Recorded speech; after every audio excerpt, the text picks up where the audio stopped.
2년 요물이네. 아주 독하게 생겼어. 복도 모퉁이 반쯤 열린 창문 틈으로 걸쭉한 목소리가 새어나왔다. 육군 제3군단 사령부 본청 2층. 오후에 나른한 햇살이 비스듬히 들어오는 흡연 구역에서 계급장이 번쩍이는 두 남자가 담배 연기를 내뿜으며 킬킬거리고 있었다. 그러게 말입니다, 형님. 육사 출신도 아니고 제3사관학교 출신도 아닌 것이 707 특수임무단에서 굴러먹던 년이 별셋을 달고 여기까지 올 줄 누가 알았겠습니까? 인사처장 최무진 대령이 비릿한 웃음을 흘리며 맞장구를 쳤다. 그는 힐끗힐끗 눈치를 보며 옆에 선 남자의 라이터에 불을 붙여주었다. 불을 붙인 남자는 깊게 연기를 빨아들였다가 천천히 내뱉었다. 희뿌연 연기 사이로 드러난 얼굴은 기름기가 흐르는 듯 번들거렸고 눈매는 먹이를 노리는 뱀처럼 가늘고 날카로웠다. 이 부대의 실세이자 부군단장 최마혁 소장이었다. 즉, 세상 말세야. 여자가 그것도 40 중반의 중장이라니. 위에서 아주 작정을 하고 밀어주는구만. 내가 이 군단에서 짬밥 먹은 게 얼만데 굴러온 돌한테 충성 경례나 박아야 하다니. 최마혁은 바닥에 침을 탁 뱉었다. 걱정 마십시오, 부군단장님. 여자가 와봤자죠. 군단이 어떻게 돌아가는지나 알겠습니까? 적당히 비위나 맞춰주면서 결제판이나 들이밀면 알아서 기겠죠. 게다가 우리 뒤에는 태산이 버티고 있지 않습니까? 최무진의 아부 섞인 말에 최마혁이 입꼬리를 비틀어 올렸다. 그래. 이 바닥 생리는 내가 더 잘 알지. 707? 테러범이나 잡으러 다녔지 정치질을 알겠어? 오면 꽃다발이나 안겨주고 적당히 구워 삶으면 그만이야. 최마혁은 피우던 담배꽁초를 바닥에 비벼 껐다. 구두 뒤축으로 꽁초를 지시기는 그 동작에는 오만함이 가득 배어 있었다. 가자. 그 대단하신 요물 군단장님 맞이하러. 두 사람은 옷매무새를 다듬으며 복도로 나섰다. 그들은 몰랐다. 복도 모퉁이 뒤 거대한 대리석 기둥 그림자 속에 이미 누군가가 서 있었다는 것을. 차가운 4월의 바람이 복도를 훑고 지나갔다. 군복 어깨 위에 선명하게 박힌 별 3개. 707 특수임무단 시절 수십 번의 실전 작전과 대테러 임무로 다져진 서늘한 눈빛. 신임 군단장 차은솔 중장이었다. 그녀는 표정 하나 바꾸지 않고 그들이 사라진 복도 끝을 응시했다. 마치 조준경 너머로 적의 급소를 노려보는 저격수처럼 침착하고 고요했다. 요물이라. 은솔의 입가에 묘한 미소가 걸렸다. 모욕적인 언사였지만 화가 나지는 않았다. 오히려 다행이라는 생각이 들었다. 적들이 자신을 과소평가하고 있다는 명백한 증거였으니까. 그래, 기대해. 그 요물이 너희들 목줄을 어떻게 죄는지 똑똑히 보여줄 테니까. 은솔은 쓰고 있던 정모를 고쳐 썼다. 챙 아래로 번뜩이는 눈광이 서렸다. 전쟁은 이미 시작되었다. 강원도 인제군 서하면. 첩첩산중이라는 말이 실감날 정도로 사방이 험준한 산맥으로 둘러싸인 곳. 민간인 통제구역이 코앞인 이곳은 대한민국 육군의 심장부 중 하나인 제3군단 일명 번개부대가 자리 잡고 있었다. 연병장에는 취임식을 알리는 군악대의 웅장한 연주가 울려 퍼지고 있었다. 하늘을 찌르듯 솟은 깃대 위로 군단기가 펄럭였다. 단상 아래 도열한 수백 명의 장병들은 각 잡힌 자세로 부동자세를 유지하고 있었지만 그들의 눈빛에는 생기 대신 지독한 피로감이 서려 있었다. 단상 위에는 군단의 주요 참모들이 일렬로 서 있었다. 그 중심에는 방금 전 복도에서 은솔을 씹어대던 최마혁 소장이 서 있었다. 충성. 환영합니다, 군단장님. 최마혁이 세상에서 가장 충직한 군인인 척 절도 있는 거수 경례를 올렸다. 그의 얼굴에는 훈련된 미소가 가면처럼 씌워져 있었다. 은솔은 그가 내민 손을 맞잡았다. 축축하고 미지근한 손바닥. 그 불쾌한 감촉이 마치 뱀의 비늘을 만지는 것 같았다. 은솔은 손에 쥔 힘을 살짝 주며 그를 응시했다. 반갑습니다, 최 소장님. 부대 관리가 아주 인상적이더군요. 은솔의 뼈 있는 말에 최마혁의 눈썹이 꿈틀했다. 하지만 그는 이내 능구렁이처럼 웃으며 받아쳤다. 과찬이십니다. 산골 오지라 부족한 게 많습니다만 다들 군인 정신 하나로 버티고 있습니다. 군인 정신. 그 단어가 최마혁의 입에서 나오자 역겨움이 치밀어 올랐다. 은솔은 시선을 돌려 단상 뒤편을 바라봤다. 그곳에는 취임식을 축하하기 위해 외부에서 보내온 화환들이 숲을 이루고 있었다. 붉은 리본, 푸른 리본, 금색 리본. 화려한 꽃장식들 사이로 유독 눈에 띄는 이름이 있었다. 가장 크고 화려한 화환 3개가 단상 정중앙을 차지하고 있었다. 취임을 축하합니다. 마이너스 태산그룹 회장 오태산 건승을 빕니다. 마이너스 태산건설 대표 박철민 국방의 수호신 마이너스 태산푸드 대표 이영식. 마치 이 부대의 주인이 누구인지 과시하듯 군단장 취임식장을 태산이라는 이름이 점령하고 있었다. 은솔은 그 화환들을 뚫어지게 쳐다보았다. 태산그룹. 듣던 대로군.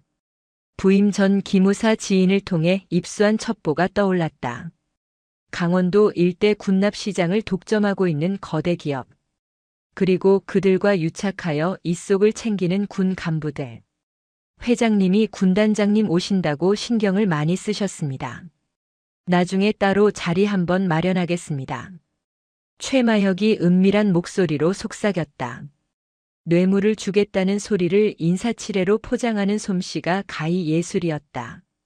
글쎄요. 제가 바빠서 시간이 날지 모르겠군요. 은솔은 차갑게 대꾸하고 마이크 앞으로 다가갔다. 취임사는 짧고 간결했다. 본인은 오늘부로 제3군단 번개부대의 지휘권을 인수한다. 군대는 국가를 지키는 곳이지만 그 전에 군인을 지키는 곳이어야 한다. 내 부하들이 부당한 대우를 받는 것을 나는 절대 용납하지 않을 것이다. 이상. 형식적인 미사여구는 없었다. 하지만 그 짧은 문장에 담긴 무게감은 연병장을 압도했다. 최마혁과 최무진이 서로 눈빛을 교환했다. 생각보다 만만치 않겠다는 경계심이 스쳤다. 취임식이 끝나자마자 은솔은 곧바로 지휘통제실로 향했다. 환영 다과회 따위는 애초에 계획에 없었다. 당황한 참모들이 허둥지둥 그녀의 뒤를 따랐다. 브리핑룸에 들어서자 차가운 공기가 감돌았다. 최무진 대령이 빔 프로젝터 앞에 섰다. 현재 우리 번개부대 병력 현황 보고드리겠습니다. 총원 23,400명, 장교 1,200명, 부사관 4,500명. 최무진이 화려한 그래픽이 담긴 슬라이드를 넘기며 앵무새처럼 숫자를 읊어댔다. 완벽하게 정리된 숫자들. 서류상으로는 아무런 문제가 없는 완벽한 부대였다. 하지만 은솔은 스크린을 보지 않았다. 그녀는 자신의 앞에 놓인 태블릿 PC를 두드리고 있었다. 그녀의 손가락이 멈춘 곳은 3대대 이중대 병력 배치 현황 탭이었다. 잠깐. 은솔의 낮은 목소리가 브리핑룸의 정적을 갈랐다. 최무진의 말이 뚝 끊겼다. 최 대령. 3대대 이중대 병력 현황, 다시 띄워봐. 최무진이 당황하며 슬라이드를 뒤로 넘겼다. 네, 이중대 현재원 120명입니다. 결혼 없는 완편 상태입니다. 120명이라. 은솔이 자리에서 일어나 스크린 앞으로 천천히 걸어나갔다. 또각또각. 구두 굽소리가 텅 빈 심장 박동처럼 울렸다. 그녀는 지휘봉을 들어 스크린 속 숫자를 가리켰다. 내가 오기 전에 국방 인사정보 체계와 위병소 출입 기록, 그리고 급식 청구 인원을 대조해봤어. 아주 흥미로운 결과가 나오더군. 은솔의 눈빛이 최무진을 향해 꽂혔다.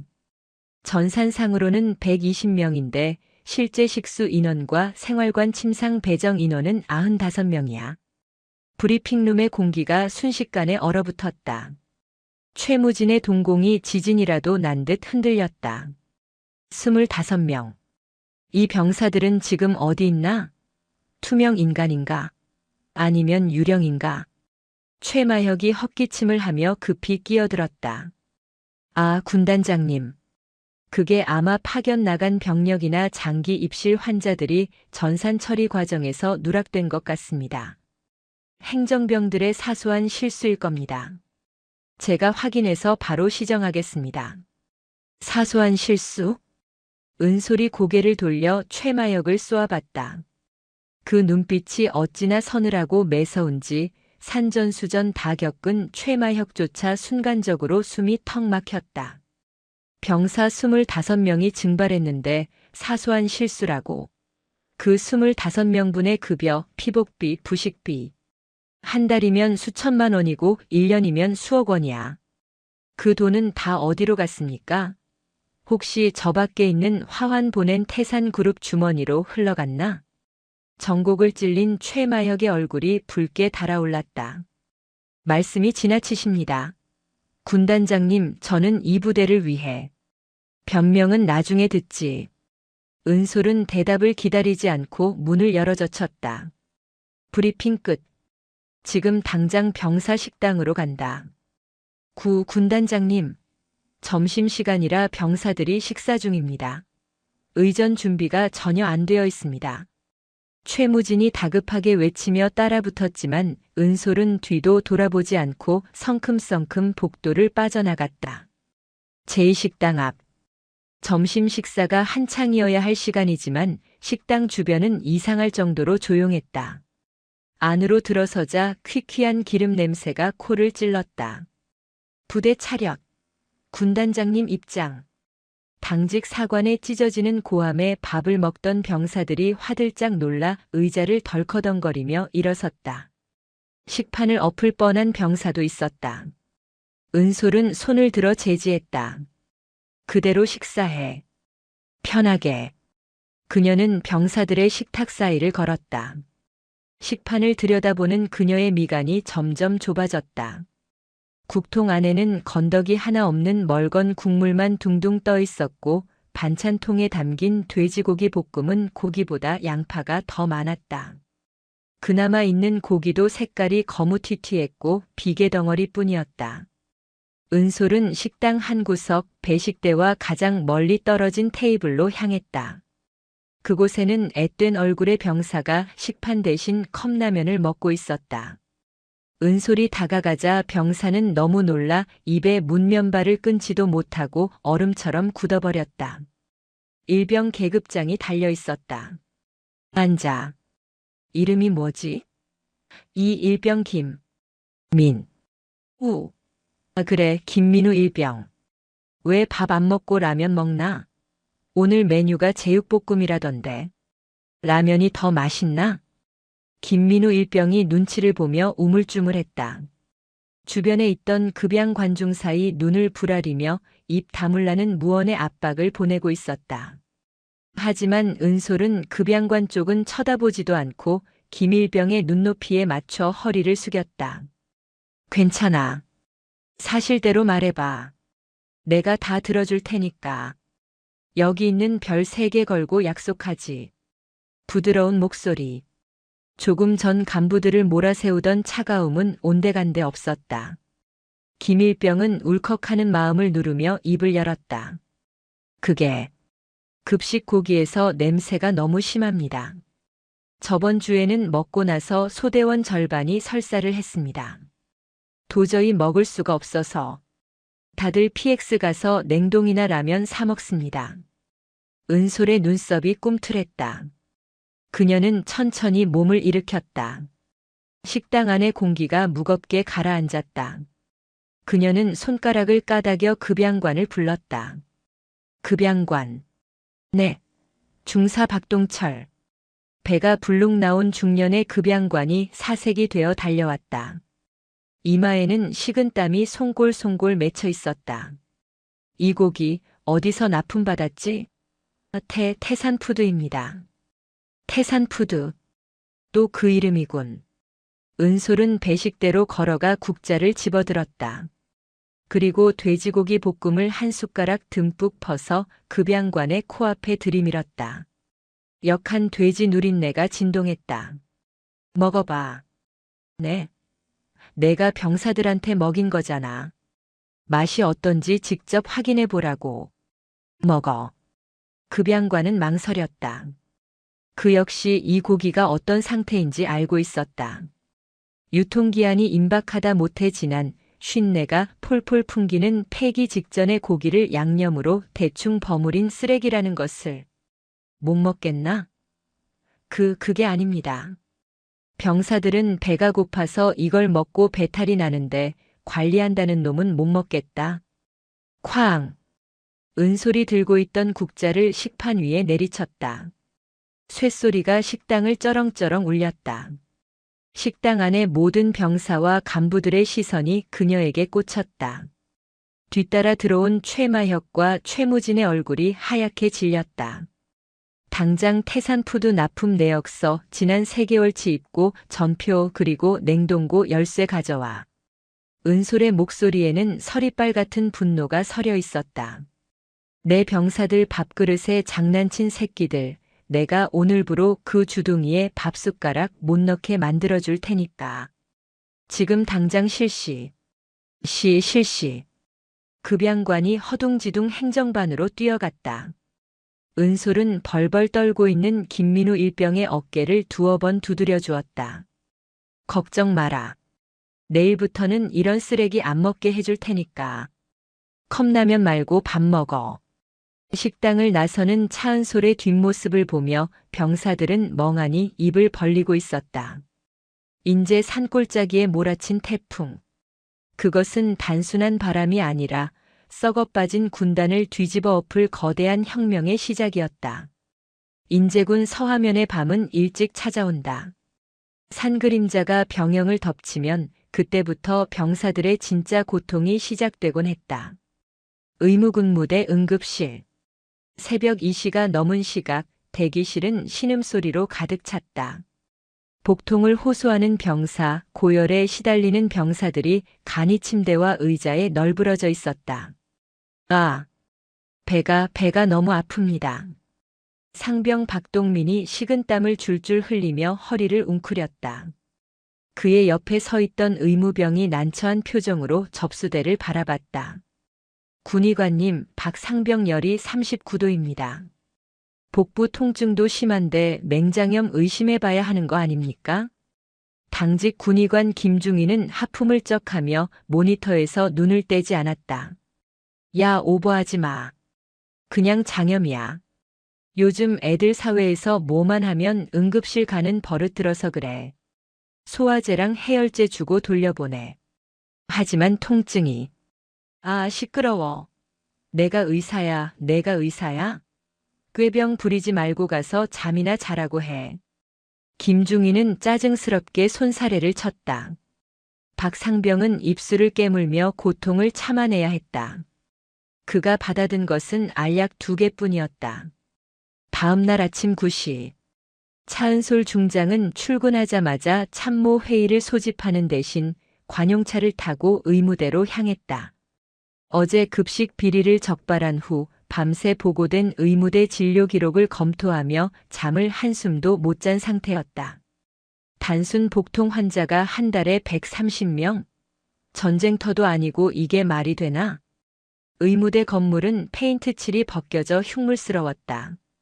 정문에 들어서자마자 의무대장 강영호 중령이 버선발로 뛰어나왔다. 군단장님, 미리 연락도 없이 어인 왕림이십니까? 강 중령의 얼굴에는 당혹감이 역력했다. 40대 중반의 그는 군인이라기보다 장사꾼 같은 인상을 풍겼다. 연락하고 오면 청소라도 해놓으려고 했나? 환자들 상태 좀 보러 왔어. 은솔은 강 중령의 안내를 무시하고 병실로 직행했다. 병실 문을 열자 퀴퀴한 곰팡이 냄새와 소독약 냄새가 섞여 코를 찔렀다. 20여 명의 병사들이 침상에 누워 끙끙 앓고 있었다. 은솔은 가장 가까운 침대로 다가갔다. 어제 새벽 응급실에서 쫓겨났던 박동민 상병이었다. 그는 얼굴이 흑빛이 되어 식은땀을 흘리고 있었다. 상병, 어디가 아픈가? 구 군단장님. 박 상병이 억지로 몸을 일으키려 하자 은솔이 어깨를 눌러 눕혔다. 그녀는 박 상병의 이마에 손을 얹었다. 불덩이 같았다. 열이 이렇게 심한데 처방은 뭐였지? 그냥 소화제 받았습니다. 꾀병이라고. 은솔의 눈초리가 매섭게 올라갔다. 그녀는 차트 보관함에서 박 상병의 진료 기록을 꺼내 들었다. 병명 단순 소화불량 처방 소화제, 지사제. 강영호 중령. 네. 이 환자가 단순 소화불량으로 보이나? 내가 의학 지식이 없는 군인 눈으로 봐도 복막염이 의심되는데. 당신들 눈에는 이게 꾀병이야? 은솔의 호통에 강중령이 우물쭈물했다. 그게 저희가 보유한 진단 장비가 노후화되어서 정밀 검사가 어렵습니다. 그리고 병사들이 워낙 엄살이 심해서 장비 탓, 병사 탓. 지겹군. 은솔은 뒤따라온 강도훈 대위에게 손짓했다.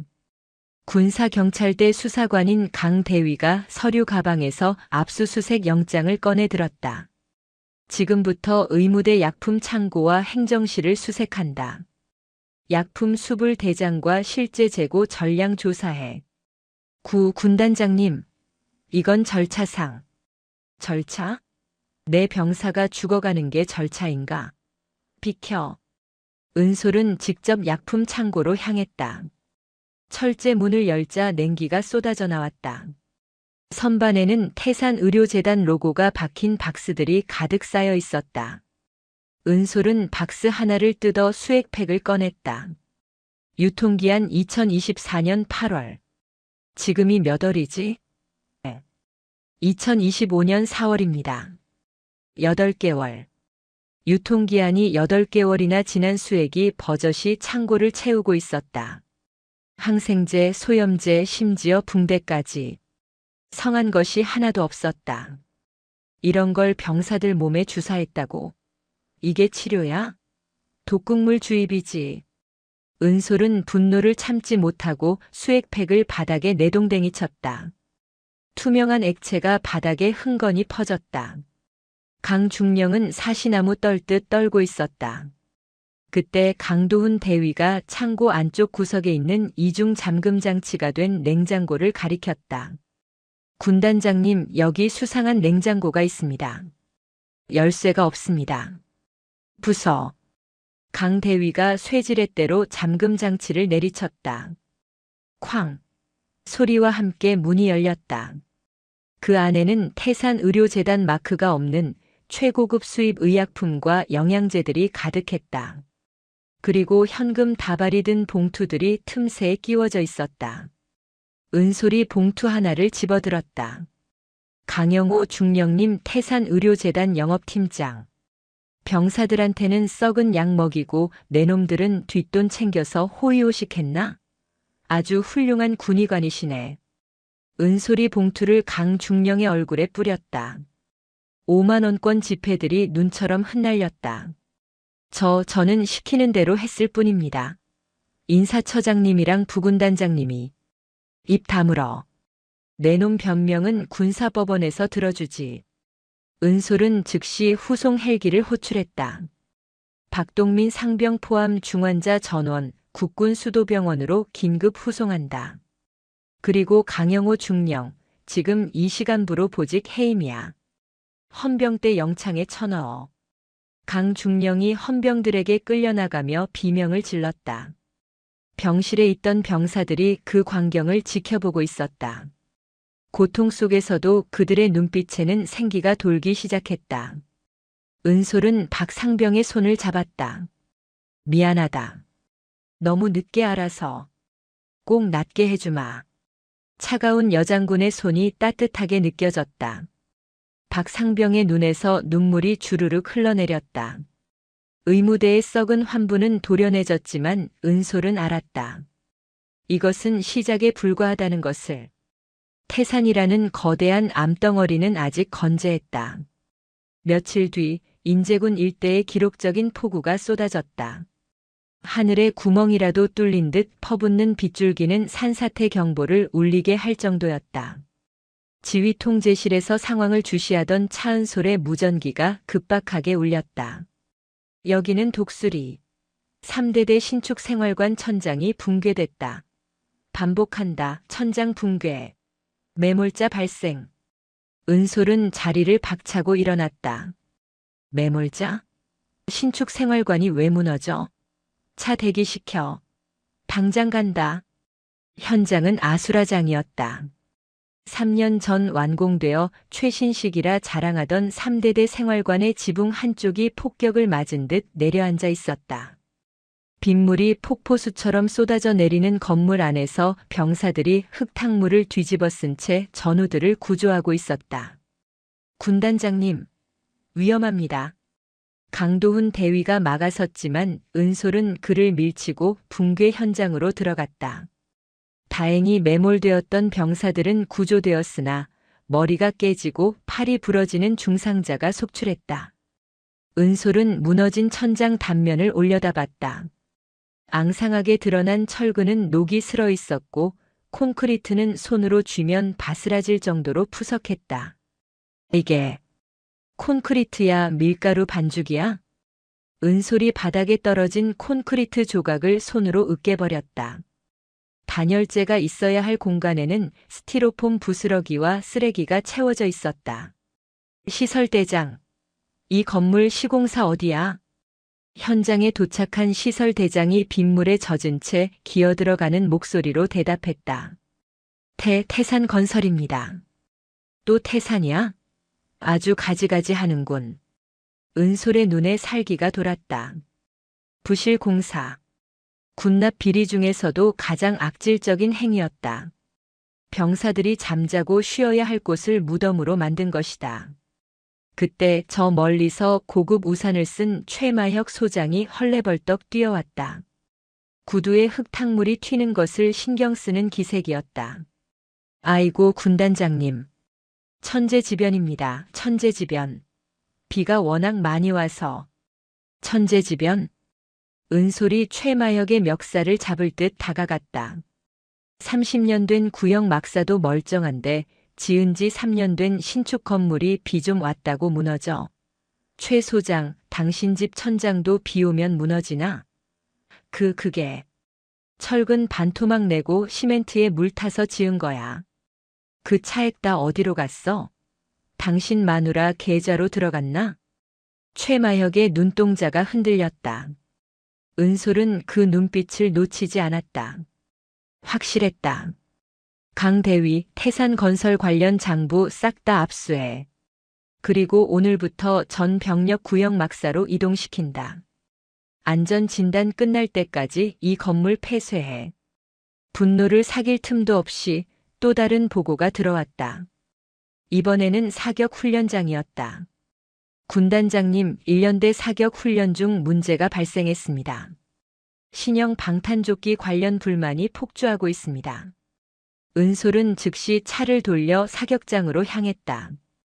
비가 그치고 안개가 자욱한 사격장에는 병사들이 웅성거리고 있었다.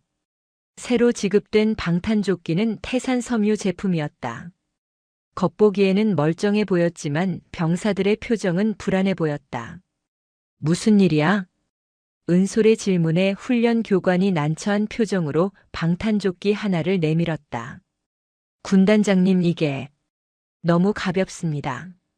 그리고 플레이트 방탄판가 손으로 눌러도 쑥쑥 들어갑니다. 병사들이 불안해서 사격을 못하겠답니다. 은솔은 조끼를 받아들었다. 규격 미달이었다. 방탄 소재인 케블라 함량을 대폭 줄이고 대신 값싼 스펀지와 플라스틱을 채워 넣은 짝퉁이었다. 이걸 입고 총알을 막으라고. 그때 군수 참모가 달려왔다. 역시나 태산그룹 장학생 출신이었다. 군단장님 오해십니다.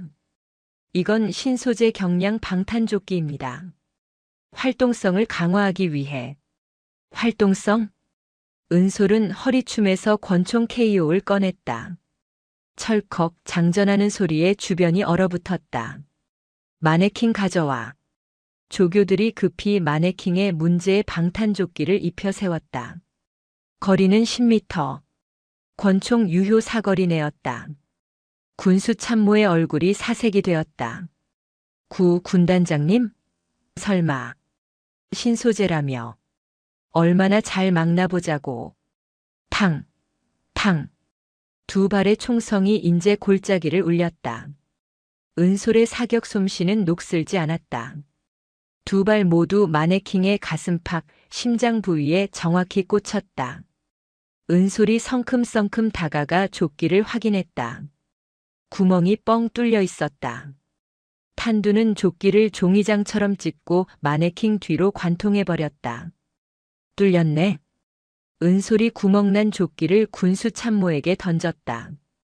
이게 내가 말한 신소재야? 내 부하들한테 수의를 입혀서 전장으로 내보낼 셈이었나? 자, 잘못했습니다. 납품 검사 때는 분명. 검사 때만 진짜를 가져왔겠지. 그리고 너희들은 술 접대받고 눈 감아줬을 거고. 은솔은 총구를 하늘로 향한 채 군수 참모를 노려봤다. 선택해. 옷 벗고 군사재판 받을래? 아니면 저거 입고 저기 서 있을래? 네. 다음 테스트 사격은 마네킹 대신 내가 하라고. 내가 목숨 걸고 보증한 제품이니까 안전하겠지? 군수 참모가 다리에 힘이 풀려 주저앉았다. 바지 가랑이가 축축하게 젖어 들어갔다. 자, 잘못했습니다. 살려주십시오, 군단장님. 은솔은 차갑게 그를 내려다보았다. 살려는 드릴게. 감옥에서 평생 썩게 될 테니까. 헌병 때 이 새끼 끌고 가. 헌병들이 군수 참모를 질질 끌고 갔다. 사격장에 있던 병사들은 그 광경을 보며 전율을 느꼈다. 그동안 자신들을 짓누르던 부조리가 총성 두 방에 박살나는 순간이었다. 은솔은 뚫린 방탄조끼를 손에 쥐었다. 비리 카르텔은 병사들의 밥, 약, 잠자리, 그리고 목숨을 지켜줄 장비까지 갉아먹고 있었다. 태산. 이제 슬슬 본체를 드러낼 때가 됐어. 빗물에 젖은 은솔의 군화가 진흙 바닥을 굳게 디뎠다. 그녀의 전쟁은 이제 겨우 서막을 올렸을 뿐이었다. 인제군의 산길은 험하기로 악명이 높았다. 굽이치는 고갯길은 베테랑 운전병들도 혀를 내두르는 난코스였다. 오전 10시.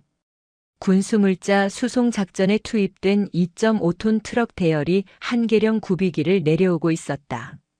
선두 차량의 운전대를 잡은 정한결 상병의 이마에 식은땀이 흘렀다.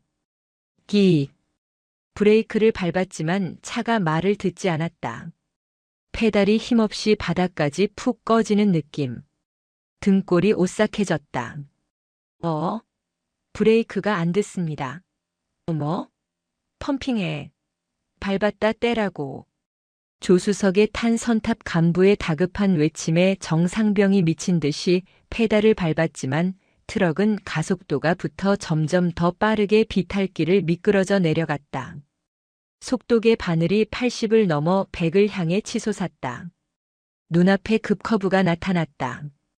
그 너머는 천낭떠러지였다. 이대로 가면 다 죽습니다. 정상병은 찰나의 순간 결단했다. 낭떠러지로 떨어지느니 산비탈에 차를 박아 멈춰야 했다. 그는 핸들을 왼쪽으로 맹렬하게 꺾었다. 쿠당탕, 쾅. 거대한 굉음과 함께 트럭이 산벽을 들이받고 전복되었다. 적재함에 실려있던 보급품 상자들이 도로 위로 쏟아져 내렸고 찢어진 타이어 파편이 사방으로 튀었다. 사고 소식을 접한 차은솔은 즉시 현장으로 달려갔다. 찌그러진 트럭은 처참했다.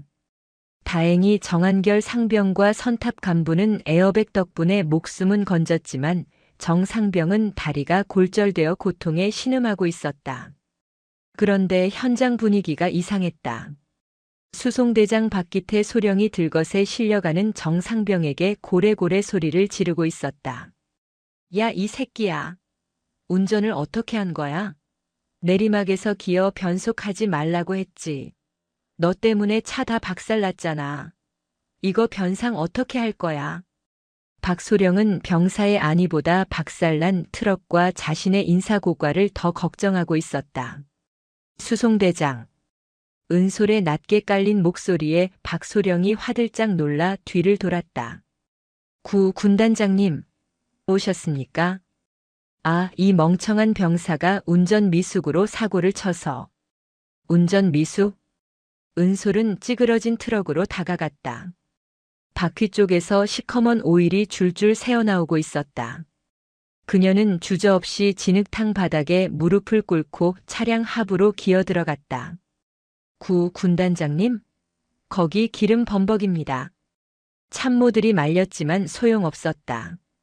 잠시 후 차량 밑에서 나온 은솔의 얼굴과 군복에는 검은 기름때가 잔뜩 묻어 있었다.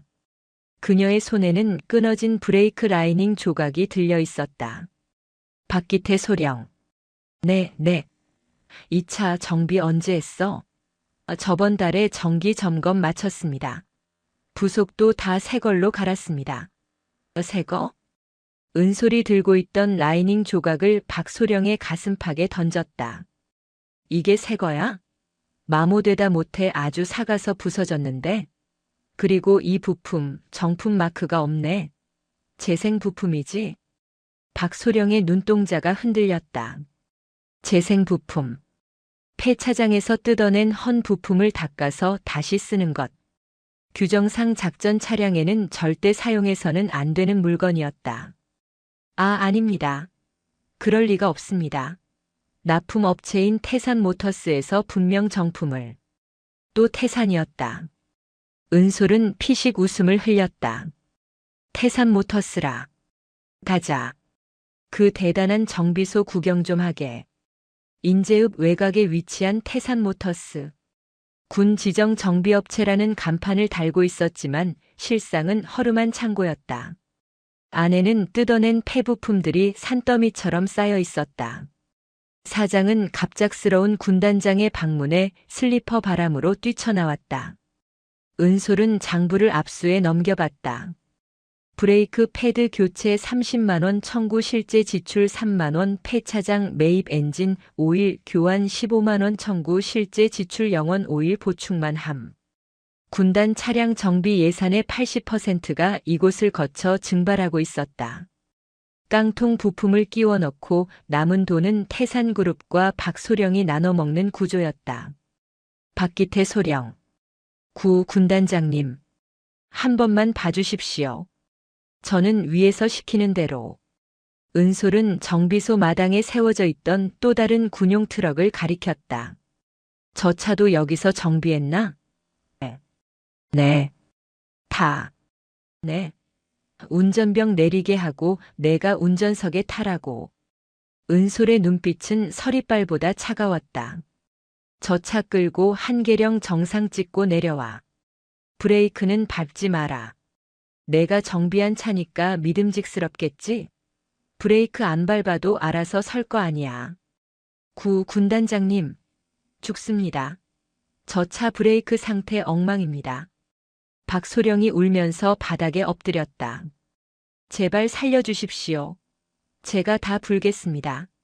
최마혁 부군단장님이 매달 정비 예산의 30%를 현금으로 가져오라고 했습니다. 역시나 몸통은 최마혁이었다. 은솔은 기름때 묻은 장갑을 벗어 박소령의 얼굴에 던졌다. 정한결 상병은 목숨 걸고 핸들 꺾어서 동료들 살렸어. 근데 너는 내 뱃속 채우려고 애들 목숨을 담보로 잡아? 너 같은 놈은 군복 입을 자격도 없어. 은솔은 강도훈 대위에게 지시했다. 박기태 긴급 체포.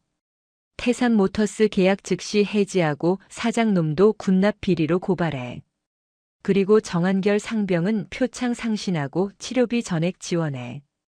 돌아오는 차 안 은솔은 창밖을 바라보며 물티슈로 손의 기름때를 닦아냈다. 아무리 닦아도 손톱 밑에 낀 검은 때가 빠지지 않았다. 그만큼 이 군단의 부패는 깊고도 지독했다. 수송 비리 사건이 정리되기도 전 이번에는 병사들의 불만이 인트라넷 마음의 편지를 통해 터져나왔다.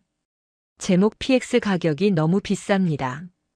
내용 군단장님, 밖에서는 1,000원 하는 초코파이가 여기 PX에서는 1,500원입니다.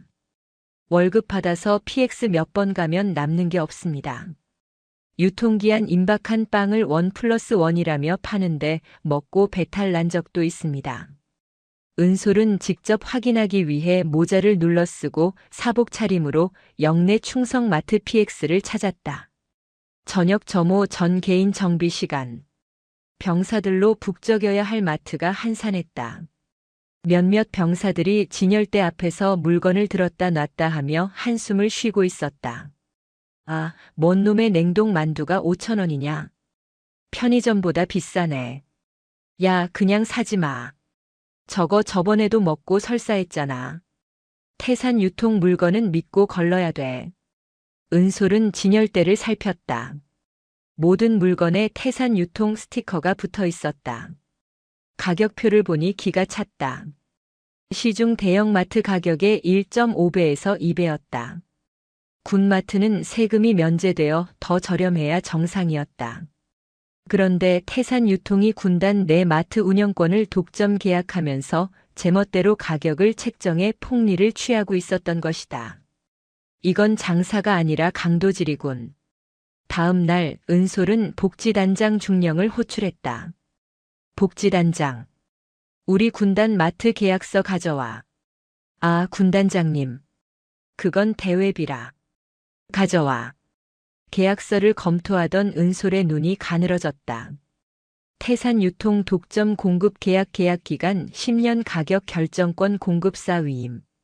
말도 안 되는 노예 계약이었다. 이 계약을 승인한 결제 라인에는 당시 군수참모였던 최마혁 소장의 도장이 찍혀 있었다. 복지단장. 이따위 계약을 맺어놓고 병사들 주머니 털어서 태산 배 불려준 건가? 그게 태산 유통이 물류망이 좋아서 산간 오지까지 배송이 된다고 해서. 핑계 대지 마. 산간 오지. 요즘 택배사들도 다 들어오는 게 인재야. 은솔은 즉시 태산 유통 지부장을 소환했다. 배불뚝이 지부장은 거만하게 소파에 앉아 다리를 꼬고 있었다. 허허, 군단장님. 군인들이 경제를 모르시네. 물류비랑 인건비 따지면 남는 것도 없어요. 우리가 봉사하는 마음으로 하는 거지. 남는 게 없다. 은솔은 강도훈 대위가 조사해온 태산 유통의 이중 장부를 책상 위에 던졌다. 작년 순수익만 30억. 그중 10억이 리베이트 명목으로 군단 간부들 회식비랑 골프 접대비로 나갔더군요. 이게 남는 게 없는 겁니까? 지부장의 얼굴이 흑빛으로 변했다. 계약 파기입니다. 당장 짐 싸서 나가세요. 이보세요. 계약 기간이 5년이나 남았어. 위약금 물어낼 자신 있어? 우리 회장님이 가만히 있을 줄 알아? 위약금? 좋아. 대신 우리는 부당이득 반환 청구 소송 걸 겁니다. 병사들 상대로 폭리 취한 돈 10원 한 장까지 다 토해내게 만들 테니까 법정에서 봅시다. 은솔의 서슬 펄언 기세에 지부장은 꼬리를 내리고 도망치듯 나갔다. 며칠 뒤 군단 마트에는 새로운 풍경이 펼쳐졌다. 은솔이 민간 편의점 업체들을 대상으로 경쟁 입찰을 붙인 것이다. CU, GS25 등 대형 프랜차이즈들이 입점하면서 가격은 시중보다 30% 저렴해졌고 제품의 질도 확연히 좋아졌다. 그리고 은솔은 태산 유통으로부터 환수한 부당 이득금 15억 원을 전액 병사들을 위해 쓰기로 결정했다. 띠링. 전 병사의 휴대전화로 문자 메시지가 도착했다. 입금 알림 제3군단장 내용 특별 간식비 지원금 10만 원 입금 완료. 그동안 비싼 거 사 먹느라 고생했다. 군단장 차은솔. 생활관 곳곳에서 환호성이 터져나왔다. 와, 군단장님 만세. 미쳤다. 10만 원 들어왔어. 병사들은 서로의 휴대전화를 보여주며 방방 뛰었다. 단순한 돈이 아니었다. 그것은 군대가 자신들을 신경 쓰고 있다는 잃어버린 자존감의 회복이었다. 은솔은 집무실 창가에서 멀리 들려오는 병사들의 함성을 들으며 희미하게 미소 지었다. 하지만 그녀는 알고 있었다. 태산그룹이 이대로 물러설 리 없다는 것을. 밥줄이 끊긴 맹수는 더 사납게 달려들 것이다. 따뜻한 봄바람이 불어오던 5월의 어느 날. 은솔의 집무실 문을 누군가 조심스럽게 두드렸다. 들어온 사람은 군단 사령부 인사처 행정관으로 근무하는 이민지 하사였다. 유능하기로 소문난 여군 부사관이었지만 그녀의 표정은 금방이라도 울음이 터질 듯 위태로워 보였다. 군단장님, 전역 지원서입니다. 이 하사가 내민 서류에는 복무 부적응이라는 사유가 적혀 있었다. 은솔은 서류를 덮고 이 하사를 바라봤다. 부적응? 내가 알기로 자네는 지난달 사격평가 특급 행정업무평가 1등을 했어. 그런 군인이 부적응이라니 진짜 이유가 뭐지? 이 하사는 입술을 깨물며 고개를 숙였다. 어깨가 가늘게 떨렸다. 말해봐. 여기는 계급장이 아니라 같은 여자로서 그리고 인생 선배로서 묻는 거야. 은솔의 진심 어린 말에 이 하사의 둑이 무너졌다. 그녀는 눈물을 쏟으며 그동안 겪었던 지옥 같은 시간들을 털어놓았다. 가해자는 인사처 작전장교인 김철민 중령이었다. 태산 장학생 출신으로 최마형 라인의 핵심 인물 중 하나였다. 김 중령님이 회식 때마다 옆에 앉히고 술을 따르게 했습니다. 허벅지를 만지면서 여군은 이런 맛에 쓰는 거지라고. 주말에는 개인 오피스텔로 불러서 청소를 시키고. 신고는 했나? 했습니다. 감찰실에 찔렀는데 오히려 저보고 꽃뱀이라고 했습니다. 최무진 인사처장님이 저를 불러서 내가 꼬리친 거 아니냐며 조용히 덮지 않으면 장기 복무는 꿈도 꾸지 말라고 협박했습니다. 은솔의 손이 꽉 쥐어졌다. 손톱이 살을 파고들었다. 그것은 은솔 자신도 젊은 시절 수없이 겪었던 일이었다. 여자가 무슨 군인이냐, 집에서 애나 봐라. 그 편견과 조롱을 실력으로 짓밟으며 여기까지 올라왔다. 그런데 아직도 내 부하가 똑같은 고통을 받고 있었다. 이민지 하사. 네. 저녁 지원서는 반려한다. 대신 오늘 저녁 나랑 어디 좀 가자. 그날 저녁 인제 읍내의 고급 한정식집. 최마혁 소장을 비롯해 최무진 대령, 김철민 중령 등 태산 라인 간부들이 회식을 하고 있었다. 술이 몇 순배 돌자 그들의 추악한 본성이 드러났다. 아, 김중령. 그 이민지 하사 어떻게 됐어? 좀 다루기 쉬워졌나? 아유, 말도 마십시오. 뻣뻣해서 재미가 없습니다. 조만간 굴복시켜서 제 방으로 오게 만들어야죠. 낄낄.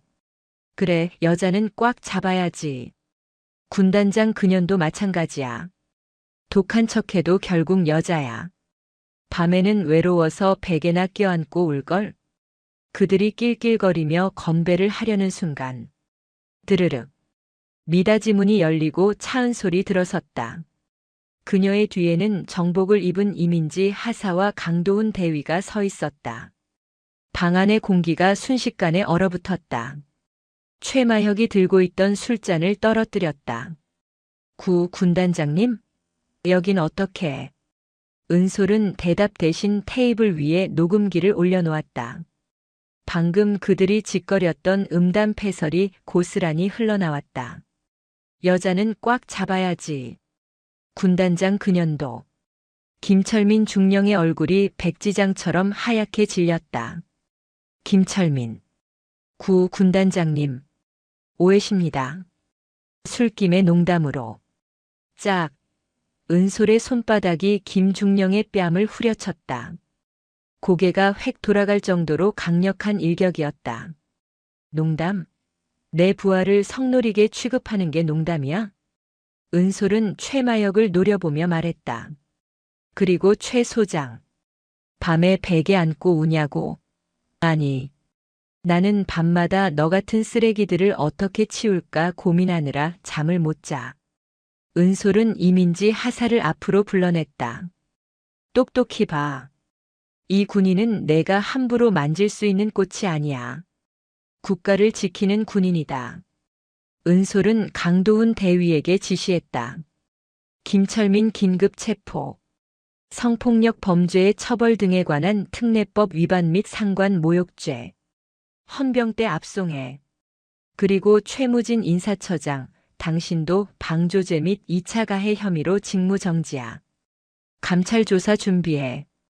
김중령이 무릎을 꿇고 빌었지만 헌병들은 가차없이 그에게 수갑을 채웠다. 식당에서 끌려나가는 그들의 모습을 보며 이민지 하사는 참았던 눈물을 터뜨렸다. 하지만 이번에는 슬픔의 눈물이 아니었다. 이 하사. 네, 군단장님. 너 내 전속 부관해라. 일 잘한다며. 내 옆에서 저런 놈들 같이 잡자. 이민지 하사의 눈이 커졌다. 군단장의 전속 부관. 그것은 최고의 엘리트 코스였다. 감사합니다. 충성을 다하겠습니다. 이 하사가 힘차게 경례를 올렸다. 그녀의 어깨를 짓누르던 보이지 않는 유리천장이 산산조각 나는 순간이었다. 은솔은 술상이 엎어진 방을 뒤로하고 식당을 나섰다. 밤하늘의 별이 유난히 밝게 빛나고 있었다. 하지만 은솔은 알았다. 이제 태산그룹도 더 이상 참지 않을 것이다. 그들은 최후의 발악을 준비하고 있었다. 다음은 진짜 전쟁이었다. 인제군의 여름은 뜨겁고 습했다. 6월의 뙤약볕이 내리쬐는 번개부대 종합전술훈련장. 오늘은 군단 예하 포병여단의 K9 자주포 사격 훈련이 있는 날이었다. 전 포대 사격 준비. 무전기를 타고 포대장의 우렁찬 목소리가 울려 퍼졌다. 웅장한 K9 자주포 6문이 포신을 들어 올리며 목표 지점을 겨냥했다. 참관석에 앉은 차은솔 중장은 쌍원경을 들어 포신 끝을 주시했다. 준비. 쏴. 쿠가광. 대지를 뒤흔드는 포성. 1번 포부터 5번 포까지 순차적으로 불을 뿜었다. 표적지 주변에 흙먼지가 치솟았다. 그런데 마지막 6번 포가 침묵했다. 6번 포. 사격 불발. 폐쇄기 개방 불가. 무전기 너머로 다급한 보고가 들어왔다. 불발탄이었다. 훈련장 전체에 긴장감이 감돌았다. 포신 안에 155 고폭탄이 장전된 채 멈춰버린 상황. 자칫하면 포신 내에서 폭발하여 승무원 전원이 사망할 수도 있는 위급 상황이었다. 전원 대피해. EOD 폭발물 처리반 투입한다. 은솔이 마이크를 잡고 고함쳤다. 승무원들이 다급히 자주포에서 뛰어내려 엄폐호로 몸을 던졌다. 잠시 후 EOD 팀이 조심스럽게 접근해 불발탄 제거 작업을 시작했다. 30분의 피 말리는 시간이 흐르고 마침내 탄약이 제거되었다. 은솔은 즉시 현장으로 내려갔다. 제거된 포탄은 겉보기엔 멀쩡해 보였다. 하지만 707시절 수없이 많은 폭발물을 다뤘던 은솔의 눈썰미를 속일 수는 없었다. 이거. 신관 기폭장치 색깔이 왜 이래? 은솔이 장갑 낀 손으로 포탄의 신관 부분을 가리켰다. 정상적인 국방색이 아니라 미묘하게 밝은 녹색을 띠고 있었다. 게다가 탄체 표면에 희미하게 덧칠한 흔적이 보였다. 강도훈 대위. 칼 줘봐. 은솔은 맥가이버 칼을 받아 탄체 표면을 벅벅 긁어냈다. 국방색 페인트가 벗겨지자 그 아래에서 낯선 영문 각인이 드러났다. 훈련용. 모이탄. 현장에 있던 포병 여단장과 참모들의 얼굴이 경악으로 물들었다. 실탄 사격 훈련에 폭발하지 않는 훈련용 모이탄, 그것도 겉면만 도색해서 실탄으로 위장한 가짜가 섞여 들어온 것이다. 모이탄? 실사격 훈련에 모이탄을 쏴? 장난해 지금? 은솔의 목소리가 낮게 깔렸다. 그것은 단순한 분노가 아니었다. 이건 납품 비리가 아니야. 전시에 이 탄약 들고 나갔으면 우리 포병들은 적 탱크 앞에서 폭죽놀이 하다가 전멸했을 거야. 이건 이적 행위고 반역이야. 은솔은 즉시 군단 탄약창의 ESPU로 향했다. 탄약창은 숲속 깊은 곳, 삼엄한 경계 속에 숨겨져 있었다. 탄약관리대장 황정소령이 허둥지둥 마중을 나왔다. 구 군단장님. 갑자기 무슨 탄약고 개방해. 전수 조사한다. 황소령이 땀을 비오듯 흘리며 앞을 막아섰다. 저 군단장님. 규정상 탄약고 개방은 상급부대 승인이 있어야. 비켜. 은솔이 황소령을 어깨로 밀치고 탄약고 안으로 성큼성큼 들어갔다. 거대한 터널형 탄약고 안에는 수천 상자의 탄약이 적재되어 있었다. 강도훈 헌병대 풀어.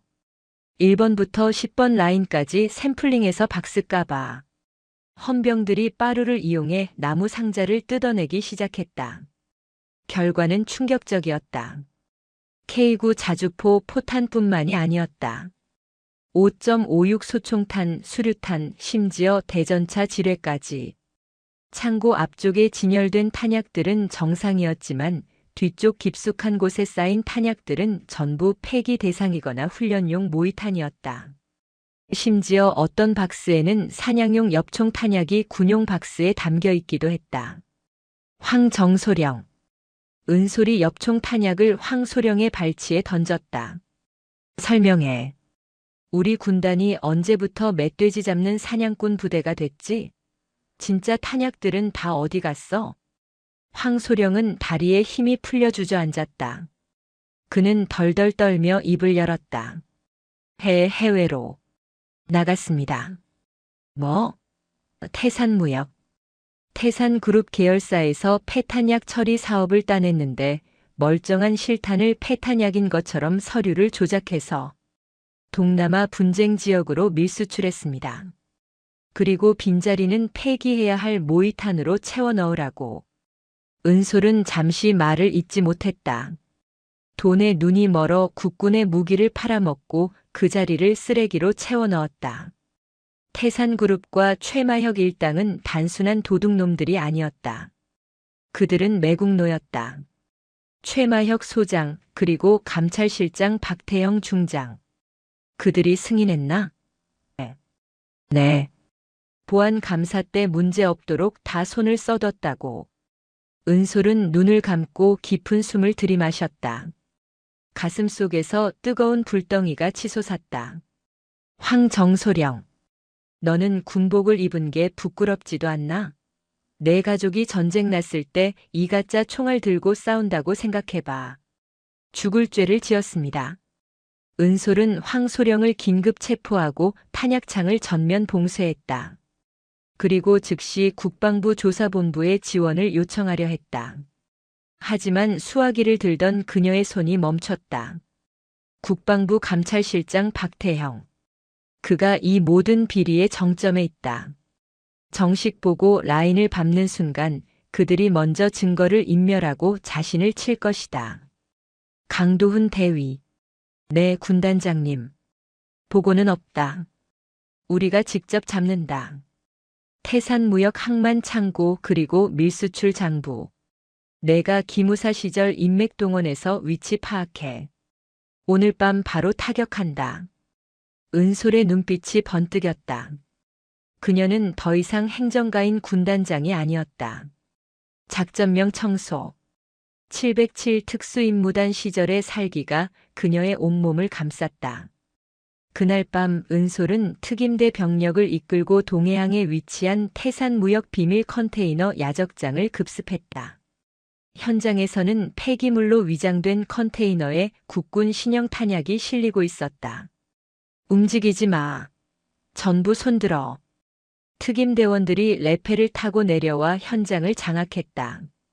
태산무역 직원들과 용역 깡패들이 저항하려 했지만 실전으로 다져진 특임대의 상대가 되지 못했다. 컨테이너 문이 열리자 번쩍이는 황동빛 실탄 수만 발이 쏟아져 나왔다. 그리고 사무실 금고에서는 최마혁과 박태영의 차명 계좌로 입금된 거액의 내역서가 발견되었다. 다 잡았어. 은솔은 압수된 탄약 상자 위에 앉아 밤하늘을 올려다봤다. 별이 유난히 밝았다. 하지만 그녀는 알지 못했다. 궁지에 몰린 쥐가 고양이를 물기 위해 어떤 끔찍한 짓을 꾸미고 있는지. 서울의 한 고급 요정. 박태영 감찰실장이 위스키 잔을 벽에 던져 깨트리고 있었다. 차은솔. 이 미친년이 기어이 탄약까지 건드려.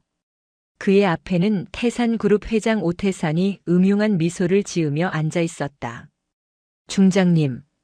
칼로는 안 되면 펜으로 죽이면 됩니다. 여론이라는 게 참 무섭거든요. 영웅을 마녀로 만드는 건 하루면 충분합니다. 오태산이 봉투 하나를 꺼내 박태영에게 건넸다. 내일 아침 대한민국이 아주 시끄러워질 겁니다. 다음 날 아침. 평소와 다름없이 출근한 차은솔은 부관 임인지 하사의 창백해진 얼굴을 마주해야 했다. 구 군단장님. 이것 좀 보십시오. 이 하사가 내민 태블릿 PC 화면에는 포털 사이트 메인 기사가 떠 있었다. 단독 여군 신하 차은솔 중장, 알고 보니 갑질의 여왕. 충격 부하에게 컵라면 던지고 폭언. 인격 모독 논란 속보 군단장 관사 리모델링에 예산 수억 원 전용 의혹. 자극적인 헤드라인들이 화면을 도배하고 있었다. 기사 내용은 교묘하게 조작되어 있었다. 급식 비리를 적발하며 급양관에게 썩은 고기를 먹어보라고 했던 일은 부하에게 강제로 음식물을 먹이는 가혹 행위로 둔갑했고, 탄약창에서 황소령에게 호통친 것은 부하 장교를 인격적으로 모독하고 폭행한 사건으로 왜곡되었다. 심지어 관사 리모델링 의혹은 태산건설이 멋대로 공사하고 청구한 내역을 마치 은솔이 지시한 것처럼 꾸며놓은 것이었다. 은솔은 헛웃음을 흘렸다. 소설을 써놨군. 아주 잘 쓴 소설이야. 하지만 대중의 반응은 차가웠다. 댓글창은 은솔을 비난하는 악플로 도배되고 있었다. 우와, 여자라고 봐줬더니 완전 꼰대네. 별 달더니 눈에 뵈는 게 없나 봄. 저런 사람은 옷 벗겨야 함. 군대 꼴 잘 돌아간다. 컵라면을 던져. 인성 쓰레기네. 오후가 되자 상황은 더 악화되었다. 국방부 청사 앞에서 보수 단체들이 차은솔 퇴진 시위를 벌이는 장면이 뉴스에 나왔다. 청와대 국민청원 게시판에는 갑질 장군 차은솔의 해임을 청원합니다라는 글이 올라와 반나절 만에 10만 명의 동의를 얻었다. 지휘통제실의 전화통에 불이 났다. 국방부 육군본부 그리고 기자들의 전화가 빗발쳤다. 군단장님, 국방부 장관님 호출입니다. 당장 서울로 올라오시랍니다.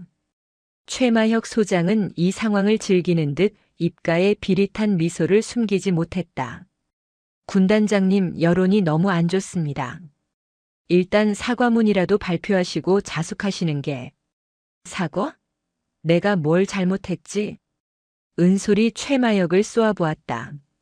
도둑놈 잡느라 소리 좀 지른 게 잘못인가? 아니면 너희들이 받아쳐먹은 돈 밝혀낸 게 잘못인가? 끝까지 이러시네. 대중은 진실 따위 관심 없습니다. 보이는 게 진실이죠. 이제 군단장님은 끝났습니다. 최마혁은 승리라도 한 듯 등을 돌려나갔다. 그날 밤 은솔은 텅 빈 관사에 혼자 앉아 있었다. TV 뉴스에서는 앵커가 그녀의 갑질 의혹을 심층 보도하고 있었다. 30년 군 생활이 송두리째 부정당하는 느낌이었다. 탄약 비리를 잡았지만 그 공로는 이 마녀 사냥 속에 묻혀버렸다. 여기까지인가. 처음으로 약한 생각이 들었다. 칼과 총은 두렵지 않았지만 보이지 않는 펜과 혀의 공격은 막아낼 방도가 없었다. 띠링. 휴대전화가 울렸다. 모르는 번호였다. 받을까 말까 망설이다 통화 버튼을 눌렀다. 여보세요. 충성. 일병 김민우입니다. 수화기 너머로 들려오는 앳된 목소리. 일장에서 만났던 식당 구석에서 컵라면을 먹던 그 병사였다. 김민우, 이 늦은 시간에 무슨 일이야? 군단장님, 뉴스 봤습니다. 그거 다 거짓말인 거 저희는 압니다. 저희 엄마가 그러는데요. 지금 군인 가족 커뮤니티 난리 났습니다. 군단장님 덕분에 아들 밥 잘 먹고 있다고 억울해서 못 참겠다고 다들 글 쓰고 계십니다. 김민우의 흥분한 목소리 뒤로 웅성거리는 소리가 들렸다. 군단장님, 저 박동민 상병입니다. 의무대에서 살려주신 거 기억하십니까? 저 지금 부모님이랑 같이 차은솔 지키기 서명 운동 올렸습니다. 저 정한결입니다. 수송부 사고 났을 때 저 믿어주셨잖아요. 제가 증인 서겠습니다. 전화기 너머로 수십 명의 병사들이 한마디씩 외치고 있었다. 그들은 은솔이 구해준, 은솔이 지켜준 그녀의 부하들이었다. 은솔의 눈시울이 붉어졌다. 너희들, 그러다 다쳐. 윗사람들 눈밖에 나면 어쩌려고. 군단장님이 그러셨잖습니까? 군인은 군인을 지키는 거라고. 이번엔 저희가 군단장님 지킬 겁니다. 전화를 끊고 난 뒤 은솔은 다시 태블릿 PC를 켰다. 놀라운 일이 벌어지고 있었다. 포털 사이트 실시간 검색어 순위가 바뀌고 있었다. 1위. 차은솔 중장 미담 2위. 번개부대 급식의 진실 3위. 태산그룹 1위. 인터넷 커뮤니티와 SNS에는 병사들과 그 가족들의 인증글이 폭포수처럼 쏟아지고 있었다. 현역 군인입니다. 차 장군님 갑질? 웃기지 마세요. 사진 첨부 은솔이 사비로 입금해준 특별 간식비 문자 내역, 확 바뀐 급식 사진. 이분이 오고 나서 썩은 고기 대신 제육볶음 나오고 방탄조끼 뚫리는 거 직접 쏴서 보여주면서 바꿔주셨다. 컵라면 던졌다고. 그건 썩은 고기 먹인 비리 급양관한테 던진 거다. 앞뒤 다 자르고 욕하지 마라. 아들 둔 엄마입니다. 차은솔 장군님은 은인입니다. 돈 없어서 우리 어머니 임종 못 갈 뻔한 제 아들 휴가증 챙겨주신 분입니다. 그분이 나쁜 사람이면 이 세상에 좋은 사람 없습니다. 여론의 물결이 뒤집히고 있었다.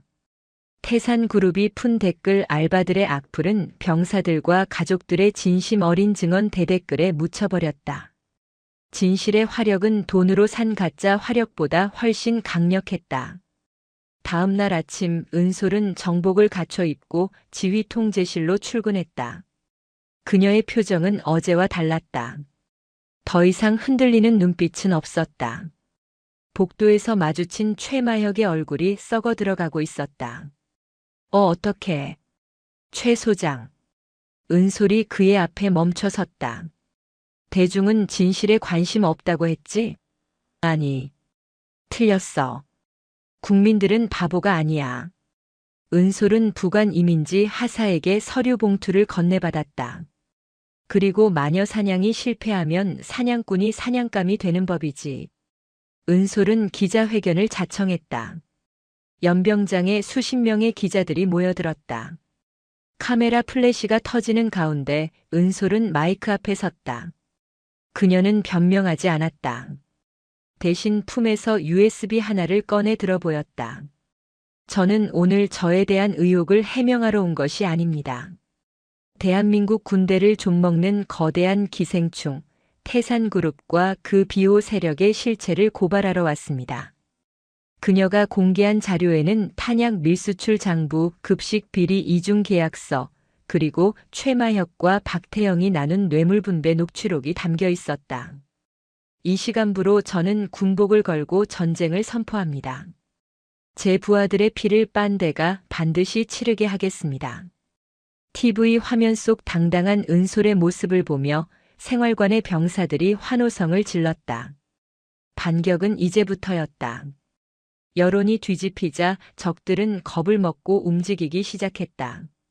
그들은 증거를 없애고 꼬리를 자르기 위해 마지막 회합을 준비하고 있었다. 군단장님, 놈들의 위치를 파악했습니다. 새벽 2시. 강도훈 대위가 지휘통제실 문을 박차고 들어왔다. 그의 눈은 며칠 밤을 새운 듯 충혈되어 있었지만 형형한 빛을 띠고 있었다. 어디야? 인제군 길인면 곰배령 깊은 골짜기입니다.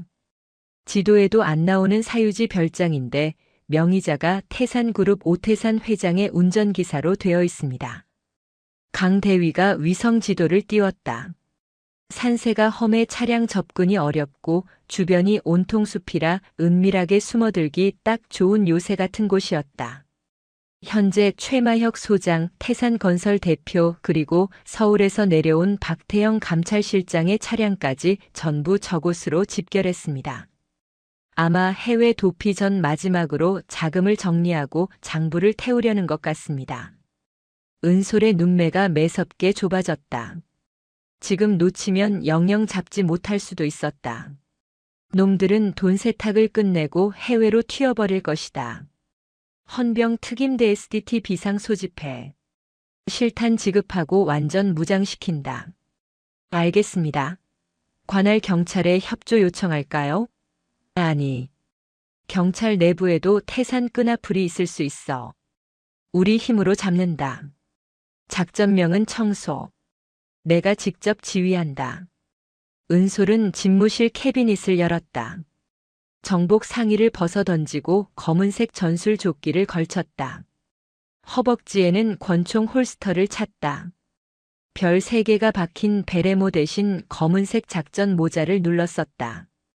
거울 속에 비친 그녀는 더 이상 행정 업무를 보는 군단장이 아니었다. 전설적인 707 특수임무단 팀장, 독사 차은솔로 돌아와 있었다. 새벽 4시. 곰배령 별장 인근 숲속. 비가 추적추적 내리고 있었다. 빗소리는 은밀한 침투를 돕는 최고의 위장막이었다. 1팀은 후문 차단, 2팀은 퇴로 봉쇄. 3팀은 나와 함께 정문 돌파한다. 무전을 통해 은솔의 차분한 목소리가 전달되었다. 별장 주변에는 태산그룹에서 고용한 사설 경호원들이 우의를 입고 경계를 서고 있었다. 덩치 큰 조폭들이었다. 진입. 슈. 은솔이 소음기가 장착된 마취총을 발사했다. 정문 초소에 있던 경호원 2명이 억소리도 못 내고 스르르 쓰러졌다. 확보 완료. 이동한다. 은솔은 특임대원들보다 앞서서 움직였다. 진흙탕을 구르며 사각지대를 파고드는 그녀의 움직임은 군더더기 하나 없이 완벽했다. 젊은 특임대원들조차 혀를 내두를 정도였다. 별장 거실 창문 너머로 불빛이 새어나왔다. 안에서는 최마혁과 박태형 그리고 태산그룹 회장 오태산이 벽난로에 서류를 집어던지고 있었다. 빨리 태워. 하드디스크는 부숴버리고. 박태영의 다급한 고함이 들렸다. 은솔은 손신호를 보냈다. 하나, 둘, 셋. 브리칭. 와장창. 쾅. 특임대원들이 창문을 깨고 섬광탄을 안으로 던져 넣었다. 번쩍하는 섬광과 함께 굉음이 터졌다. 으악. 내 눈. 방 안에 있던 자들이 비명을 지르며 바닥을 굴렀다. 손들어. 움직이면 쏜다. 특임대원들이 들이닥쳐 경호원들을 제압했다. 최마혁 소장은 눈을 비비며 뒷문으로 도망치려 했다. 하지만 그 앞을 누군가 가로막았다. 비에 젖은 전투복, 서늘한 눈빛. 차은솔이었다. 어디 가시나 부군단장님. 회식은 아직 안 끝난 것 같은데. 차은솔. 내가 감히 여기가 어디라고. 최마혁이 품 안에서 호신용 권총을 꺼내려 했다. 하지만 은솔이 더 빨랐다.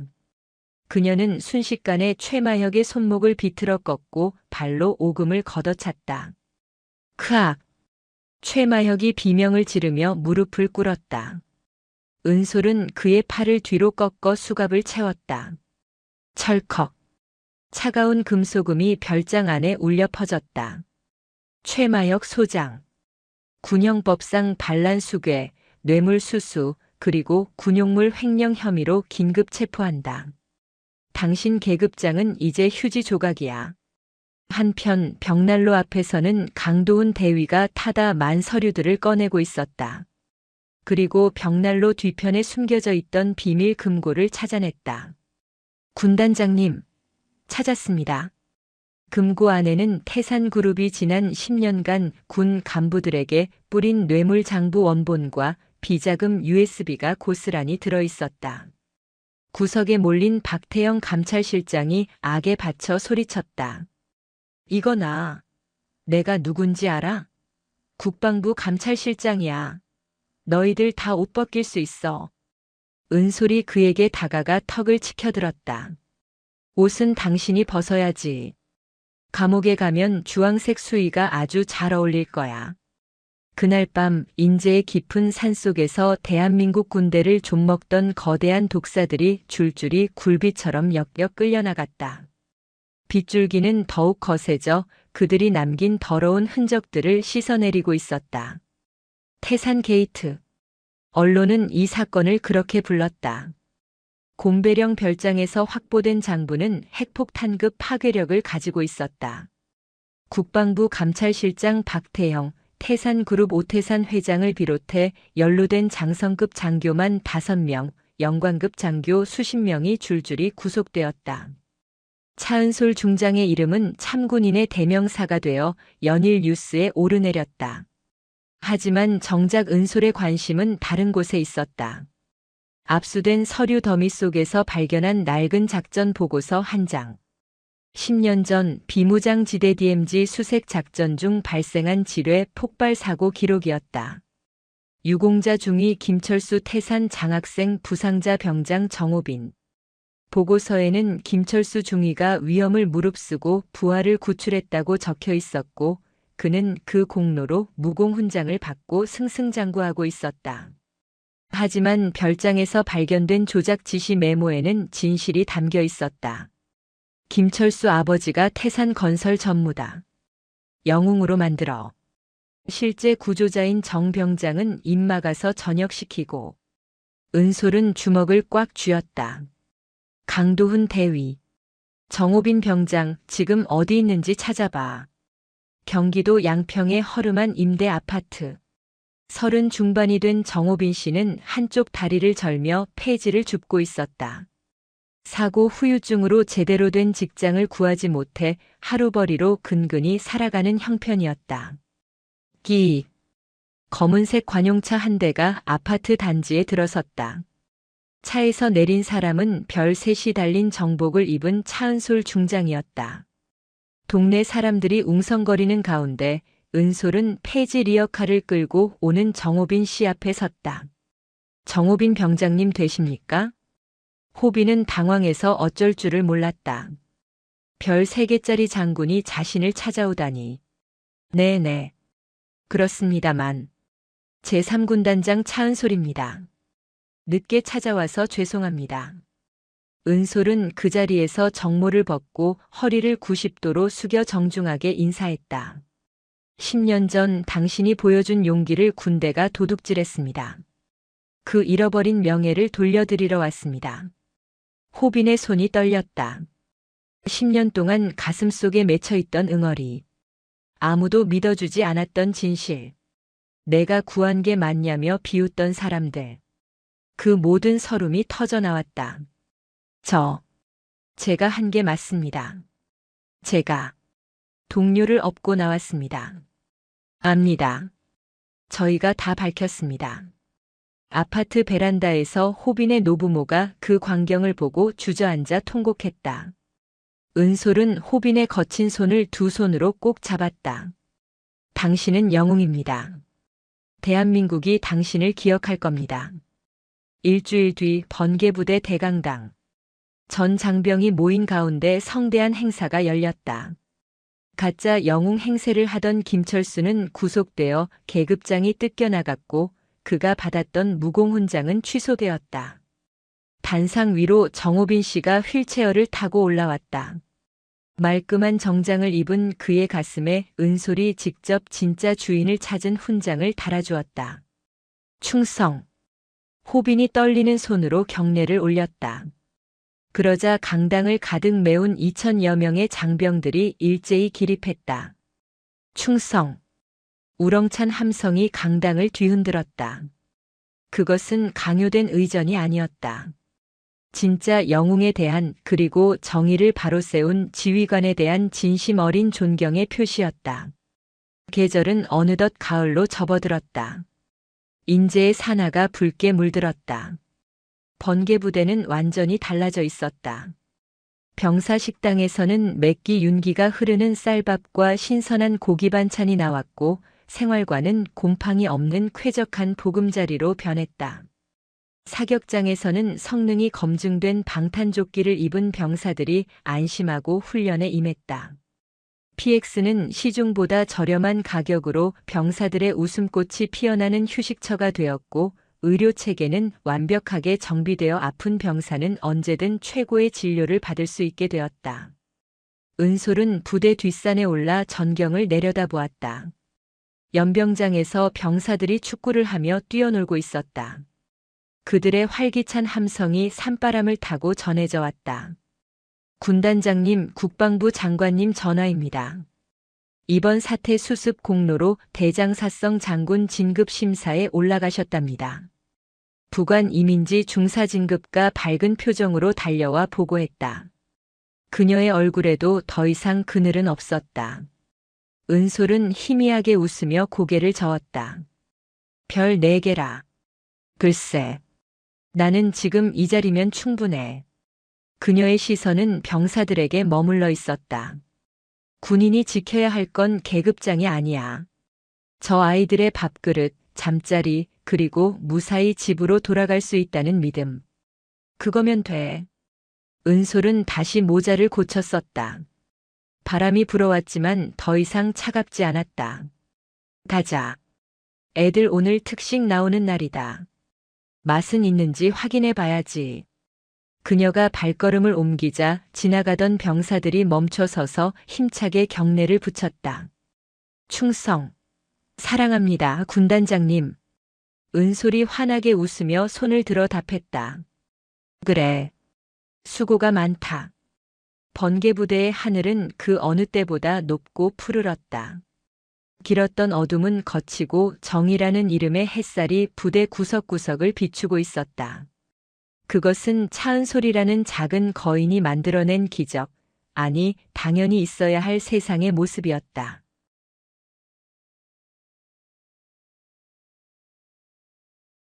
더 많은 이야기 구독, 좋아요 부탁드립니다.